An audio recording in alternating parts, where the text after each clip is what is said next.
Hello beautiful পেঁপে যে মাচা দেখতে পাচ্ছেন, এখানে কাঁকরোল আছে, পুঁই শাক আছে, বরবটি আছে। কিছুদিন আগে লাউ গাছ ছিল, লাউ গাছটা কেটে দেওয়া আছে। আর এর নিচে এখন আছে মরিচ আছে, পেঁপে আছে, আবার চাল কুমড়া। আবার এখানে এখানে দেখতে পাচ্ছেন, এই যে এই শাকটা আসলে মিষ্টি আলু শাক, খেতে খুব সুস্বাদু এবং গোড়াতে খুব বড় বড় মিষ্টি আলু কিছুদিন আগে তোলা হয়েছে দেখতে পাচ্ছেন। আর এখানে আবার দেখতে পাচ্ছেন যে ঘ্যাটকোল আছে কিছু, এগুলো ঘ্যাটকল। ঘ্যাটকোল, হ্যাঁ।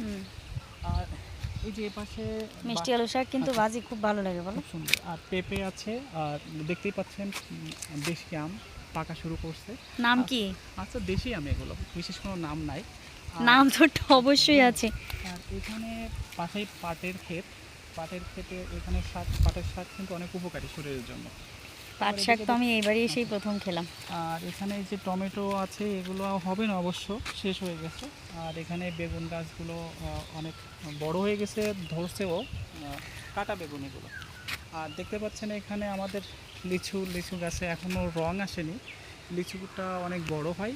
গত বছর কত টাকা হ্যাঁ, লিচু বিক্রি করেছে? গত বছর এই গাছটার ডাল তো কেটে দিয়েছে, ছোট গাছটার বয়স বেশি না। গত বছর বোধ হয় 3 থেকে 4 হাজার টাকা লিচু বিক্রি করছিলাম এবং অনেক খাইছি। এবং আর গ্রামে তো চুরি হয়, ঠিক আছে, চুরি করেও নিয়ে যায় মানুষ। এটা চুরি হবে, প্রতি বছর চুরি হয়। আজও পর্যন্ত আমি দেখিনি যে চুরি হয়নি।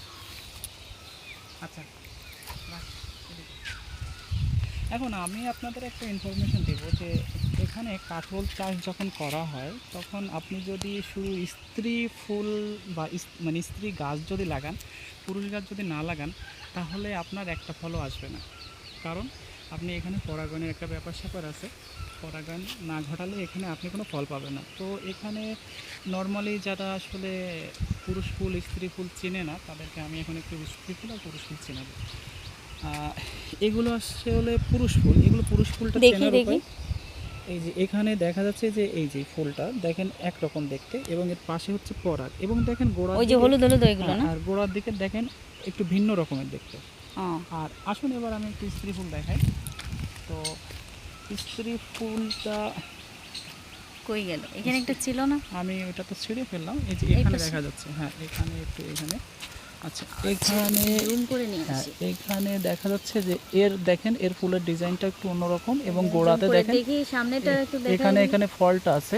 এই যে ফলটা না, এই সামনেটা একটু দেখাই দাও তো, সামনে আচ্ছা আচ্ছা, এখানে আছে। ফুলটা একটু মেলে ধরলেই হচ্ছে, আচ্ছা আমি আচ্ছা, জুম করেছি। এই যে এর পাপড়িটা ছিঁড়ে আসতেছে, ফুলের ও পাপড়ি। আচ্ছা। ঠিক আছে, এখন এদিকে একটু আসতে হবে। হচ্ছে ফুলের পাপড়িটা পাপড়ি নেই কিন্তু ফুলের ভিতরে এরকম থাকে, এখন তাই তো? হ্যাঁ, পাপড়িটা ছিঁড়ে ফেলার পর এখানে যে দেখছেন এগুলো আছে স্ত্রী ফুল, বোঝাই যাচ্ছে। এখন যে কাজটা আমাকে করতে হবে প্রথমত আমাকে এইভাবে নিয়ে আমাকে তারপর হচ্ছে আপনার পরাগায়নটা ঘটাই দিতে হবে। ঠিক আছে, পরাগায়নটা ঘটিয়ে দিলে আপনি একটা পারফেক্ট একটা মানে পরিপুষ্ট এবং একটা ফল পাবেন। ধন্যবাদ। আমার কর্মযোগ্য। কর্মযোগ্য? হ্যাঁ, এটা কি প্রতিদিনের কর্মযোগ্য? অবশ্যই প্রতিদিনের কর্মযোগ্য। দেখি। প্রতিদিন এটা ফুটবে এবং প্রতিদিনই আপনাকে এই কাজগুলো করতে হয়। এবার মজার ব্যাপার হচ্ছে এটা আমাদের বাড়ির আঙিনায়, তো এখানে একটা গাছ, এটা খাওয়ার জন্য। আর যখন আপনি চাষ করবেন তখন আপনাকে হাজার হাজার ফুল ছাড়াতে হবে, এবং সেটা অনেক কষ্টের। আর এগুলো শুধু বাড়ির? এগুলো বাড়ির জন্য। আর ফুলগুলো দেখেন কত সুন্দর, ফুলগুলো দেখা যাচ্ছে আর অনেক উঁচু করেন এই যে। অনেক ভরে গেছে এখানে, এবং আমরা অলরেডি বিক্রিও হয়ে গেছে 5-10 কেজি। আর খাবার তো নিয়মিত হচ্ছে, এবং আশেপাশে প্রতিবেশীদের কম বেশি দেওয়া হয়।